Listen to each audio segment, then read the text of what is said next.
இந்த சேனல்ல நான் அடிக்கடி ஒரு விஷயத்த சொல்லியிருப்பேன். பாஜக அசுர பலத்துல இருக்காங்க. பாஜகவை தோற்கடிக்க இங்க எவனும் இல்லவே இல்ல. எந்த ஒரு கட்சியும் இல்லவே இல்ல. எவனாலயும் பாஜகவ தோற்கடிக்கவே முடியாது. அடுத்த பல வருஷங்களுக்கு பாஜகவுடைய ஆட்சி தான் இருக்கும் அப்படின்ற மாரியான பல விஷயங்கள நம்ம தொடர்ந்து பேசிக்கிட்டே இருக்கோம். பாஜக எப்படி தொடர்ந்து ஜெயிச்சுக்கிட்டே இருக்காங்க? பாஜகவுக்கு எதிராக அரசியல் பண்ணக்கூடிய தலைவர்கள் ஏன் பாஜகவுக்கு எதிராக பெருசா அரசியல் பண்றதே இல்ல? பட் நீங்க வெளியில பார்த்தீங்கன்னா, பாஜகவுக்கு எதிராக நாங்க இருக்கோம். பாஜகவுக்கு எதிராக நாங்க இப்படிப்பட்ட விஷயங்கள கட்டமைச்சிருக்கோம். பாஜகவுக்கு எதிராக ஒரு மாபெரும் கூட்டணி இருக்கு. கண்டிப்பா பாஜகவ நாங்க காலி பண்ணிடுவோம் அப்படின்ற மாரி எதிர்க்கட்சிக்காரங்க பேசுறத பார்த்திருப்போம். பட் அவங்களால எதுவுமே பண்ண முடியல. அவங்களால பாஜகவுக்கு எதிராக லிட்டரலி ஒண்ணுமே செய்ய முடியவே இல்ல. பாஜக மட்டும் தனியா வாங்குன தொகுதிகள, இவ்ளோ கூட்டணிகள் ஒண்ணா சேர்ந்து அவங்க அவ்வளோ தான் வாங்கியிருக்காங்க. பாஜக தொடர்ந்து 3 முறை வின் பண்ணியிருக்காங்க. இந்த 3 தேர்தலிலுமே காங்கிரஸ் வாங்குன ஓட்டுக்கள் இருக்கு இல்லையா? அவங்க வின் பண்ண தொகுதிகள் இருக்கு இல்லையா? அது ரொம்ப ரொம்ப கம்மி. அவங்களால முழுசா 100 தொகுதிகள் கூட வின் பண்ண முடியல.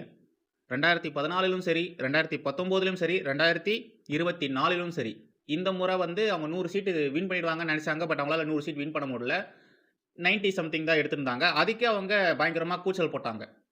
நாங்க பாஜகவுக்கு எதிராக எவ்வளோ சீட் வின் பண்ணியிருக்கோம் பாருங்கன்ட்டு. முழுசா 100 சீட் கூட வின் பண்ணல. ஆனா நாங்க பாஜகவ தோற்கடிச்சிட்டோம்னு சொல்லிட்டு அவங்க ஆடி பாடி சந்தோஷமா இருந்தாங்க. தோத்தத செலிப்ரேட் பண்ணாங்க. காங்கிரஸ் இவ்வளோ வருஷமா அரசியல் பண்றாங்க. பட் அவங்களுடைய அந்த அரசியல் அனுபவம் இருக்கு இல்லையா? அந்த அனுபவத்தால கூட பாஜகவ அவங்களால வின் பண்ண முடியல. பாஜக என்ன அவ்வளோ ஸ்ட்ராங்கா இருக்காங்களா? அவங்கள யாராலயும் வின் பண்ணவே முடியாதா? வின் பண்ண முடியும். பாஜகவுக்கு எதிராக நீங்க அரசியல் பண்றீங்க இல்லையா? அத நீங்க ஒழுங்கா பண்ணணும். பாஜக மீது பெருசா தவறு இல்லாத, பாஜக அது மாரியான விஷயங்கள்லாம் பெருசா செஞ்சிருக்க மாட்டாங்க. பட் அவங்க அப்படி செஞ்சாங்க. ஃபார் எக்ஸாம்பிள் பாஜக மத அரசியல் பண்ணுது, பாஜக ஜாதி அரசியல் பண்ணுது அப்படின்ற மாரியான குற்றச்சாட்டுகள் இவங்க முன்னெடுத்து வைக்கிறாங்க இல்லையா? அது மாரியான விஷயங்கள் பாஜக பண்ணியிருந்தாங்கன்னா, கண்டிப்பா பாஜக ஏதாச்சும் ஒரு இடத்துல சறுக்கியிருப்பாங்க. பட் பாஜக அப்படிப்பட்ட விஷயங்கள்ல ஈடுபடுறதே கிடையாது. இன்ஃபாக்ட் இந்துக்களுக்கு பண்ணத விட அதிகமா இந்த 12 வருஷத்துல பாஜக முஸ்லிம்களுக்கு தான் பண்ணியிருக்கு. ஹிந்துக்களுக்கு பண்ணத விட இந்த பாஜக கிறிஸ்டியன்ஸ்க்கு தான் பண்ணியிருக்கு. பாஜகவுக்கு எதிராக இந்துக்கள் இருந்திருக்கணும். பட் பாஜகவுக்கு எதிராக இங்க இருக்கக்கூடிய இந்துக்கள் இல்ல. மோஸ்ட்லி எல்லாருமே பாஜகவுக்கு தான் சப்போர்ட் பண்றாங்க. பாஜகவுக்கு தான் ஓட்டு போடுறாங்க. முஸ்லிம்கள் ஓட்டு போடாம பாஜகவால வின் பண்ணியிருக்க முடியுமா? இஸ்லாமியர்கள் பெரும்பான்மையா இருக்கக்கூடிய பகுதிகள்ல கூட பாஜக தான் வின் பண்ணியிருக்கு. ஈவன் ஓவைசி கூட அங்க வின் பண்ணல. ஏன்? உண்மையாலேயே பாஜக இஸ்லாமியர்களுக்கு எதிராக அரசியல் பண்ணிட்டு இருந்தாங்கன்னா, அந்த இஸ்லாமிய மக்கள் பாஜகவுக்கு எதிராக தானே ஓட்டு போட்டிருக்கணும். ஆனா ஏன் பாஜகவுக்கு ஓட்டு போட்டாங்க? ஏன்னா, அவங்களுக்கு நல்லாவே தெரியும். பாஜக நமக்கு எதிராக இங்க ஒண்ணும் பண்ணவே இல்ல. நமக்கு தான் அவங்க அதிகமா செஞ்சிருக்காங்க. ஏகப்பட்ட சலுகைகள் நமக்கு குடுத்திருக்காங்க அப்படின்றதெல்லாம் இஸ்லாமியர்களுக்கு நல்லாவே தெரியும்.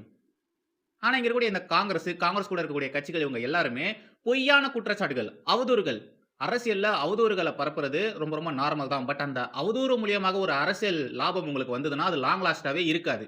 அதுக்கு ஒரு சிறந்த எடுத்துக்காட்டு தான் காங்கிரஸும், திமுகவும். பாஜக பண்ற விஷயத்த நீங்க சொல்லணுமா இல்லையா? பாஜக 1008 விஷயங்கள் பண்ணிருக்கு. 1008 விஷயங்கள். அதுல ஒரு 100 விஷயத்த நீங்க ரொம்ப அக்ரெசிவா கொண்டு போயிருந்தா கூட பாஜகவ உங்களால ஈஸியா தோற்கடிச்சிருக்க முடியும்.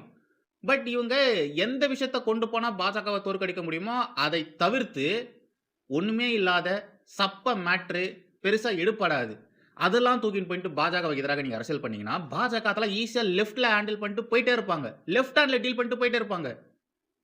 இவங்க பாஜகவ எதிர்க்கிறேன், பாஜகவ அழிக்க போறேன்னு சொல்லிட்டு பாஜகவ வளர்க்குறாங்க. பாஜகவ இன்னும் அதிக பவர்ஃபுல்லான பார்ட்டியா மாத்திட்டு இருக்காங்க.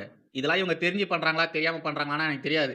நீங்க ஒரு சில விஷயங்கள் நீங்க பாஜக பண்ணதெல்லாம் எடுத்து பார்த்தீங்கன்னா, இந்துக்களே பாஜகவுக்கு ஓட்டு போட மாட்டாங்க. ஆனா அந்த விஷயத்தெல்லாம் இந்த காங்கிரஸ் கூட இருக்கக்கூடிய கட்சிகளோ பெருசா எடுத்து பேச மாட்டேன்றாங்க. ஏன்னு எனக்கு உண்மையாலே தெரியல. இவ்ளோ வருஷமா காங்கிரஸ், திமுக என்ன மாரியான அரசியல் பண்ணிட்டு இருந்தாங்களோ, அதே மாரியான ஒரு அரசியல இப்ப அண்ணாமலை அவர்கள் கையில எடுத்திருக்காரு.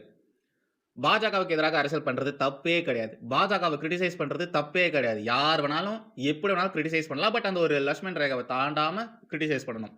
இந்த காங்கிரஸும், திமுகவும் அவதூறுகள மட்டுமே முன்னாடி வச்சுக்கிட்டு பாஜகவ கிரிட்டிசைஸ் பண்ணுவாங்க இல்லையா? அதே மாரியான விஷயத்த தான் இப்ப அண்ணாமலையும் பண்ணியிருக்காரு. அண்ணாமலை அவர்கள எனக்கு ரொம்ப ரொம்ப பிடிக்கும். இங்க இருக்கிற அரசியல்வாதிகள்லயே எனக்கு ரொம்ப பிடிச்ச அரசியல்வாதின்னா அண்ணாமலை அவர்கள் தான். அண்ணாமலை தான் தமிழகத்தின் எதிர்காலம். அண்ணாமலை தான் இந்தியாவின் எதிர்காலம். அவர் தான் அடுத்த பிரைம் மினிஸ்டர் கேண்டிடேட் அப்படின்ற மாரிலாம் நானே இந்த சேனல்ல பேசியிருக்கேன். ஒருத்தர பிரைம் மினிஸ்டர் கேண்டிடேட்ன்னு நாம சொல்றோம்னா, அந்த மனுஷன் மேல நமக்கு எவ்ளோ நம்பிக்கை இருந்திருக்கணும். சும்மாலாம் போறவன் வரவனெல்லாம் நாம அடுத்த பிரைம் மினிஸ்டர் கேண்டிடேட், இவர் தான் அடுத்த பிரதம மந்திரி அப்படின்ற மாரிலாம் நம்ம போற வரவனெல்லாம் சொல்ல மாட்டோம். முதலமைச்சர்களாக இருக்கக்கூடியவர்கள் தங்களை தாங்களே புரமோட் பண்ணிக்கணும் அப்படின்றதுக்காக, அடுத்த பிரைம் மினிஸ்டர் அப்படின்ற மாரிலாம் அவங்க கட்சிக்காரங்கள விட்டு அவங்க பேச வைப்பாங்க. இப்ப எப்படி விஜயுடைய ஆதரவாளர்கள் தாவேகா கட்சியை சேர்ந்தவர்கள் இவங்கலாம் பிரதமராகப் போகிறார் விஜய். அடுத்த பிரதமர் விஜய் தான் அப்படின்ற மாரிலாம் பேசிட்டு இருக்காங்க இல்லையா? ஏதோ விஜய் தான் இது மாரி ஃபர்ஸ்ட் டைம் பேசுறாரான்னா கிடையாது. இதுக்கு முன்னாடி இது மாரியான விஷயத்த ஆரம்பிச்சு வச்சது நம்ம ஜெயலலிதா அம்மையார் அவர்கள் தான். லேடியா மோடியான்ற ஒரு டாக் போயிட்டு இருக்கும்பொழுது, ஜெயலலிதா அம்மையார் அவர்கள், "நான் ஏன் பிரதமர் ஆகக்கூடாது? நான் பிரதமர் ஆனா என்னலாம் பண்ணுவேன் தெரியுமா?" அப்படின்ற மாரிலாம் இவங்க ஒரு பக்கம் அரசியல் பண்ணிட்டு இருந்தாங்க. அதிமுகவுடைய ஆட்சி காலகட்டங்கள்ல ஜெயலலிதா இப்படிப்பட்ட விஷயங்கள்லாம் பண்ணிட்டு இருந்தாங்க. ஸ்டாலின் அவர்கள் முதலமைச்சர் ஆனதுக்கு அப்புறமா ஸ்டாலின் என்ன பண்ணாரு? அவரும் அதே தான் செஞ்சாரு. "Why we need M K. Stalin as a பிஎம்னு சொல்லிட்டு புத்தகம்லாம் வெளியிட்டு இருந்தாங்க. ஸ்டாலின் பிரதமர் ஆகப் போறாருன்ற மாரிலாம் பேசியிருந்தாங்க. ஸ்டாலின் வெளிநாடுகளுக்கு சுற்றுலா போகும்பொழுது, முதலீடுன்னு சொல்லிட்டு போவாங்க. பட் அவங்க வெளிநாடுகளுக்கு சுத்தி பார்க்க போகும்பொழுது, அங்க ஆட்கள எல்லாம் செட் பண்ணி, அடுத்த பிரதமர், வருங்கால பிரதமர் அப்படின்ற மாரிலாம் ஸ்டாலின புரமோட் பண்ணாங்க. இத மாரி முதலமைச்சர்களாக இருக்கக்கூடியவர்கள், நெக்ஸ்ட் பிரைம் மினிஸ்டர் தான் அப்படின்ற மாரிலாம் புரமோட் பண்றத நம்ம பார்த்திருக்கோம். பட் அண்ணாமலை அவர்கள் பெருசா எந்த ஒரு அரசு பொறுப்புகளையும் கிடையாது. அவரு தேர்தலையும் பெருசா வின் பண்ணது கிடையாது. அவர் பாஜகன்ற ஒரு கட்சியில மட்டும் தான் இருந்திருக்காரு. பாஜகவின் மாநில தலைவராக இருந்திருக்காரு. அப்படிப்பட்ட ஒரு நபர நாம பிஎம் கேண்டிடேட்ன்னு சொல்லிட்டு இருந்தோம். நாம மட்டும் கிடையாது. ஆல்மோஸ்ட் நெறைய பேர் இந்த ரைட் விங்கா இருக்கக்கூடியவர்கள் எல்லாருமே பார்த்தீங்கன்னா, கண்டிப்பா அண்ணாமலை பிஎம் கேண்டிடேட்டா இருப்பாரு அப்படின்ற மாரிலாம் சொல்லிட்டு இருந்தாங்க. இந்தியா முழுக்க. தமிழகத்தில மட்டும் கிடையாது. இந்தியா முழுக்க இப்படிப்பட்ட ஒரு டாக் ஆனது இருந்தது. இத்தனைக்கும் அண்ணாமலை ஒரு சாதாரண நபர் தான். புதுசா கட்சிக்கு வந்தவர் தான். ஆனா நாம எல்லாருமே அவருக்கு அந்த ஒரு பெருமைய குடுத்திருந்தோம். அன்பார்ச்சுனேட்லி அண்ணாமலை அவர்கள் பாஜக விட்டு போனதுனால, அப்படிப்பட்ட விஷயங்கள் இதுக்கு அப்புறமா நடக்கிறதுக்கு வாய்ப்பே கிடையாது. பாஜக விட்டு போனதுக்கு அப்புறமா அவர் புதுசா ஒரு கட்சி ஆரம்பிக்க போறேன்னு சொல்லியிருக்காரு. எனக்கு நேஷனல் பாலிடிக்ஸ்ல இன்ட்ரெஸ்ட் கிடையாது. நான் தமிழகத்திலேயே இருக்க போறேன். நான் தமிழகத்திலேயே அரசியல் பண்ண போறேன் அப்படின்ற மாரிலாம் சொல்லிட்டு இருக்காரு. ஓகே. அது அவருடைய அவருடைய எண்ணம் அதுவா இருக்கு. அது அவருடைய பிளானா இருக்கு. ஓகே. பட் அண்ணாமலை அவர்கள் பாஜகவுக்கு எதிராக அரசியல் பண்றேன்னு சொல்லிட்டு, ஒரு சில மோசமான விஷயங்கள் பண்ணிட்டு இருக்காரு. தேவையில்லாத விஷயங்கள் பேசிட்டு இருக்காரு. எப்படி இந்த திமுக, காங்கிரஸ் ஒரு கேடுகெட்ட மோசமான அரசியல பண்ணுவாங்களோ, அவதூறு அரசியல் பண்ணுவாங்களோ, வெறுப்பு அரசியல் பண்ணுவாங்களோ, அதே மாரியான விஷயத்த இப்ப அண்ணாமலையும் பண்றாரு. அண்ணாமலை பாஜகல இருந்தாரு. பாஜகல இருந்து வெளிய போயிட்டு புதுசா ஒரு கட்சி ஆரம்பிக்க போறாரு. என்னதான் புதுசா ஒரு கட்சிய நான் ஆரம்பிச்சாலும், என்னையும் பாஜகவையும் லிங்க் பண்ணி பேசுவாங்க. நான் பாஜகவுடைய அந்த ஒரு சாயத்த, என் மேல இருக்கக்கூடிய அந்த ஒரு சாயத்த போக்கணும்னு சொல்லி அண்ணாமலை அவர்கள் ஒரு சில விஷயங்கள் பண்றாரு. அது ஓகே தான். அதுல தப்பு சொல்ல முடியாது. பட் பொலிட்டிக்கலி நீங்க கிரிட்டிசைஸ் பண்ணும்பொழுது, திமுக, காங்கிரஸ் மாரி பண்றத என்னால ஏத்துக்க முடியல. எங்களுக்கெல்லாம் உங்கள பிடிக்கிறதுக்கு காரணமே டேட்டா தான். டேட்டா வச்சு நீங்க பாஜகவுக்கு எதிராக பேசியிருந்தீங்கன்னா, யாரும் உங்களுக்கு எதிராக பேசியிருக்க மாட்டாங்க. பட் நீங்க என்ன பண்றீங்க? இந்த திமுக, காங்கிரஸ் பண்ண மாரி பண்ணிட்டு இருக்கீங்க. அவதூறு பரப்பிட்டு இருக்கீங்க. நேஷனல் மீடியால உட்கார்ந்துகிட்டு நீங்க அவதூறு தான் பரப்புறீங்க. இந்த திமுக, காங்கிரஸ் பண்ற மாரியான வேலைகள் தான் பார்த்துட்டு இருக்கீங்க. டேட்டா வச்சு நீங்க பேசவே இல்ல. அண்ணாமலை எப்படி பாஜகல இருந்து வெளிய வந்தாரோ, அதே மாரி நேஷனல் ஸ்போக் பெர்சனா இருக்கக்கூடிய பூனாவாலான்னு சொல்லிட்டு ஒருத்தர் இருக்காரு. அவரும் கட்சியில இருந்து வெளிய வந்திருக்காரு. அதுக்கான காரணங்கள் சொல்லிட்டு ஒரு சில விஷயங்கள் அவர் சொல்லியிருக்காரு. பட் அத பெருசா யாரும் அக்செப்ட் பண்ண மாரி தெரியல. ஆக்சுவலா இவருடைய ரெசிக்னேஷனையே பாஜக அக்செப்ட் பண்ணியிருக்கா அப்படின்றதும் தெரியல. அபிஷியலா எந்த ஒரு நியூஸும் கிடையாது.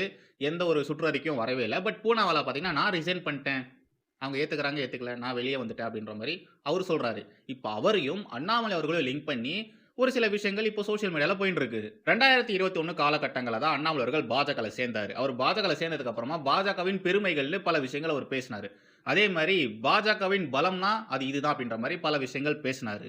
மத்திய, மாநில அரசுகளுக்கு இடையே இருக்கக்கூடிய உறவுகள் எப்படி காங்கிரஸ் பீரியட்ல இருந்தது. பாஜக வந்ததுக்கு அப்புறமா அந்த உறவு எப்படி இருக்கு அப்படின்ற மாரிலாம் சொல்லி, குறிப்பா அந்த விவகாரங்கள்ல பாஜகவ தலையில தூக்கி வச்சு அண்ணாமலை அவர்கள் கொண்டாடினாரு.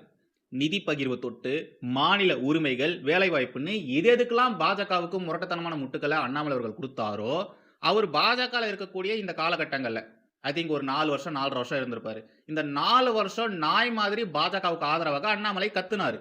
எது எதுக்கெல்லாம் அண்ணாமலை அவர்கள் பாஜகவுக்கு ஆதரவாக நின்னாரோ, அதுக்கு எல்லாத்துக்குமே இப்ப அண்ணாமலை அவர்கள் எதிரா பேசிட்டு இருக்காரு. நான் பாஜகல இருந்ததுனால மைனாரிட்டீஸ் என்ன ஒரு மாரி பார்க்குறாங்க. வேற்று மனிதன் மாரி பார்க்குறாங்க. முன்னெல்லாம் இப்படி இருந்ததே கிடையாது. நான் இஸ்லாமியர் வீட்டுக்கு போவேன், கிறிஸ்தவர் வீட்டுக்கு போவேன், சர்ச்சுக்கு போவேன், மசூதிக்கு போவேன். அப்பல்லாம் என்ன வேறு நபராக அவங்கலாம் பார்த்ததே கிடையாது. பட் நான் பாஜகல சேர்ந்ததுக்கு அப்புறமா, எனக்கும் மைனாரிட்டி பீப்பிளுக்கும் இருக்கக்கூடிய அந்த ஒரு ரிலேஷன்ஷிப் ஆனது பிரேக் ஆச்சு. அத மாத்தணும்னு நான் விரும்புறேன். அதாவது பாஜக மதவாத அரசியல தான் பண்ணுது. நான் பாஜகல இருந்ததுனால இஸ்லாமியர்களுக்கு என்ன பிடிக்கல, கிறிஸ்தவர்களுக்கு என்ன பிடிக்கலன்னு சொல்லி, பாஜக ஒரு மதவாத கட்சி தான் அப்படின்ற மாரி இங்க அண்ணாமலை பேசுறாரு.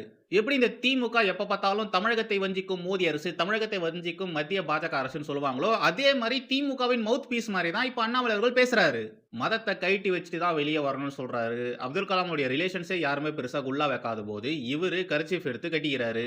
நீட்டுக்கு எதிராக பேசுறாரு, டீலிமிட்டேஷனுக்கு எதிராக பேசுறாரு, நிதி பகிர்வுக்கு எதிராக பேசுறாரு, வேலைவாய்ப்புக்கு எதிராக பேசுறாரு, இங்க நிறுவனங்கள் வருவதற்கு எதிராக பேசுறாரு. இந்த திமுக, காங்கிரஸ் எப்படி பாஜகவுக்கு எதிரான அரசியல பண்ணுவாங்களோ, அதே மாரி டிட்டோ ஜெராக்ஸ் காப்பி மாரி தான் இப்ப அண்ணாமலை அவர்கள் பேசுறாரு. அவர் பாஜகல இருந்த இந்த 4, 4½ வருஷத்துல எதுக்கெல்லாம் ஆதரவாக பேசிட்டு இருந்தாரோ, எதெல்லாம் பாஜக இது இப்படிலாம் செஞ்சுட்டு இருக்கு அப்படின்ற மாரிலாம் சொல்லிட்டு இருந்தாரோ, அது எல்லாத்துக்குமே எதிராக இப்ப அண்ணாமலை அவர்கள் பேசுறாரு. Double standard. அண்ணாமலை அவர்கள் டபுள் ஸ்டாண்டர்ட் எடுத்துட்டு இருக்காரு. இதோ இப்ப ரீசென்ட்டா இந்தியா டுடே சேனல்ல பாஜகவுக்கு எதிராக பேசுறேன்னு சொல்லி பைத்தியக்காரத்தனமான விஷயங்கள் தான் அண்ணாமலை அவர்கள் பேசியிருக்காரு. அண்ணாமலையை பிடிக்கிறதுக்கு பல காரணங்கள் இருக்கு. அதுல ஒரு முக்கியமான காரணம்னா டேட்டா. அந்த மனுஷன் பேசினார்னா டேட்டாவோட தான் பேசுவாரு. என் அண்ணன் பேச மாட்டார்றா, அண்ணனோட டேட்டா தான்டா பேசும் அப்படின்ற மாரி நானே நெறைய வீடியோஸ் போட்டிருக்கேன். அப்படி இருந்த அண்ணாமலை அவர்கள் பாஜக விட்டு வெளிய போனதுக்கு அப்புறமா டோட்டலா மாறி இருக்காரு. No data. ஃபுல்லா அவதூறு வச்சுக்கிட்டு பாஜகவுக்கு எதிராக அண்ணாமலை அவர்கள் இந்தியா டுடேல உட்கார்ந்து பேசிட்டு இருக்காரு. பிஎம் கேண்டிடேட்னு சொன்ன இந்த வாய் இப்ப அண்ணாமலைக்கு எதிராக பேசிட்டு இருக்கு. ஏன் நீங்க இப்படி பண்றீங்க? ஏன் திமுக காரனுங்க மாரி, காங்கிரஸ் காரனுங்க மாரி பண்றீங்க அப்படின்ற மாரிலாம் இந்த வாயே இப்ப பேசுது. அதுக்கு காரணம் அண்ணாமலை அவர்கள் தான். சமீப காலமா அண்ணாமலை அவர்கள் பேசக்கூடிய விஷயங்கள்லாம் பார்க்கும்போது உண்மையிலேயே அவ்வளோ ஷாக்கிங்கா இருக்கு. பாரிசாலன், ஸ்டாலின், உதயநிதி ஸ்டாலின் இவங்கலாம் அண்ணாமலை வேஷத்துல வந்து பேசிட்டு போறாங்களோ அப்படின்ற மாரி தான் கேட்க தோணுது. பிரிவினைவாதம் பேசக்கூடிய தமிழ் தேசியம் அதை எடுத்துட்டு பேசிட்டு இருக்காரு. கேடுகட்ட அரசியல் இந்த திராவிட அரசியல். அந்த திராவிட அரசியல மனுஷன் கையில எடுத்துட்டு இருக்காரு. திடீர்னு ஈவேராவை சமூக நீதி சேவகன்னு சொல்றாரு. எனக்கு புரியல. இந்தியா டுடேல உட்கார்ந்துகிட்டு ஈவேராவை பத்தி பேசிட்டு இருக்காரு. சரி, ஈவேரா சமூக நீதி சேவகனாக, சமூக நீதி தலைவனாக இருக்கிறாருன்னு வச்சுப்போமே. அவருடைய என்டையர் லைஃப்ல அவர் செய்த சமூக நீதி செயல் ஒரே ஒரு காரியம். பா, இந்த மனுஷன் இப்படிப்பட்ட ஒரு விஷயத்தை செஞ்சுட்டாருப்பா அப்படின்ற மாதிரி ஒண்ணே ஒண்ணு மட்டும் சொல்லுங்க போதும். சமூக நீதி சேவகன்னு சொல்ற அளவுக்கு ஈவேரா என்னத்த சமூக நீதியில செஞ்சு கீச்சிட்டாரு. ஒரே ஒரு பாயிண்ட் மட்டும் அண்ணாமலையால சொல்ல முடியுமா? சமூக நீதிக்கு ஈவேரா, இந்தியாவுக்கு பாரதின்னு என்னென்னத்தையோ வளரிட்டு இருக்காரு. பாரதியாரையும் ஈவேராவையும் எப்படி சார் உங்களால கம்பேர் பண்ணி பேச முடியுது? ஈவேரா, பாரதியார் 2 பேர் எப்படி நீங்க கம்பேர் பண்றீங்க? காங்கிரஸ்